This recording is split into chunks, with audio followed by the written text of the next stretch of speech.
L'histoire des Juifs d'Eretz Israël, racontée par Gérard Inger. 1897, date du premier congressionniste à Bâle, est une date importante, mais peut-être pas tant dans l'immédiat que par les suites que la création du mouvement par Théodore Herzl va entraîner, par les conséquences qu'il va avoir.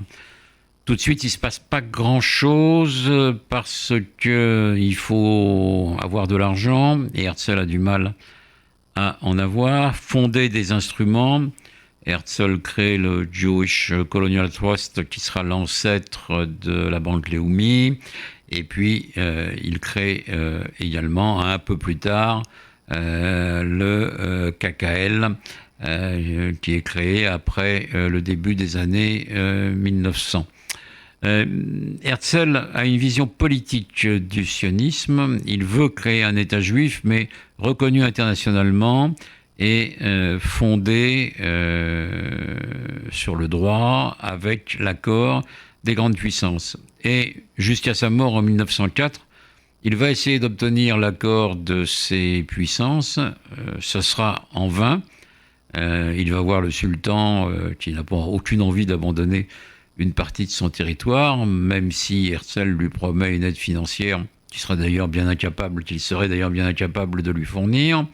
Le pape ne veut pas entendre parler du retour des Juifs en Palestine. Ça voudrait dire que la doctrine de l'Église du véritable Israël qu'elle prétend être est erronée, et puis ça serait la fin du mythe du Juif errant. Guillaume II, qui se rend sur place en 1898 et que Herzl rencontre, lui prodigue des bonnes paroles, mais ne veut en aucun cas mettre en difficulté le sultan qui est son allié. Le seul pays qui s'intéresse vraiment au sionisme, qui trouve que c'est une bonne idée, à la fois pour des raisons idéologiques, puisque les Britanniques, vu qu'il s'agit d'eux, sont des protestants imbus de la Bible, mais également ce sont des Anglais qui n'aiment pas trop voir arriver l'immigration des Juifs malheureux de Russie, et qui verraient bien une Palestine plus ou moins soumise à leurs desiderata. Ça serait une protection de plus autour du canal de Suez face aux Allemands ou aux Russes. Donc, eux s'y intéressent, mais on n'aboutit à rien finalement. Et en 1904, les Anglais disent à Herzl, bon, en Palestine, on ne peut rien faire. On voudrait bien faire quelque chose dans le Sinaï, mais ça manque d'eau. À Chypre, on ne peut pas, il y a déjà suffisamment de problèmes avec les Grecs et les Turcs. Donc, on vous propose l'Ouganda. Finalement, le congressionniste, après des hurlements, parce que l'Ouganda, c'est pas écrit dans la Bible, ils savent pas où c'est, veut bien accepter ce que Nordau, un ami de Herzl, qui va jouer un rôle important dans le mouvement sioniste, appelle un artasil, un asile de nuit, mais ça se fera pas parce que les Juifs russes ne veulent absolument pas entendre parler de cela. Ce qui fait qu'en 1904, quand Herzl meurt épuisé, le sionisme politique, à proprement parler, semble voué à l'échec. Herzl, finalement, concrètement, sur le plan diplomatique, n'a rien obtenu.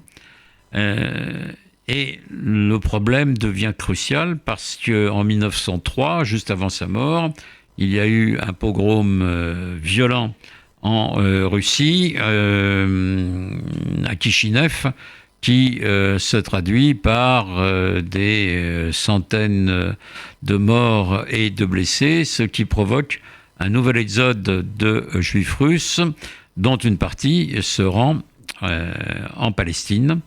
Et l'immigration, de fait, se propage à nouveau, comme en 1881.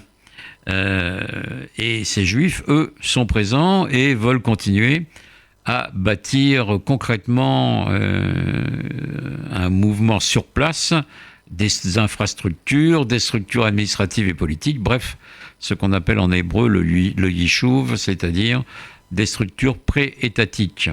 C'est ce qu'on appelle également le sionisme pratique.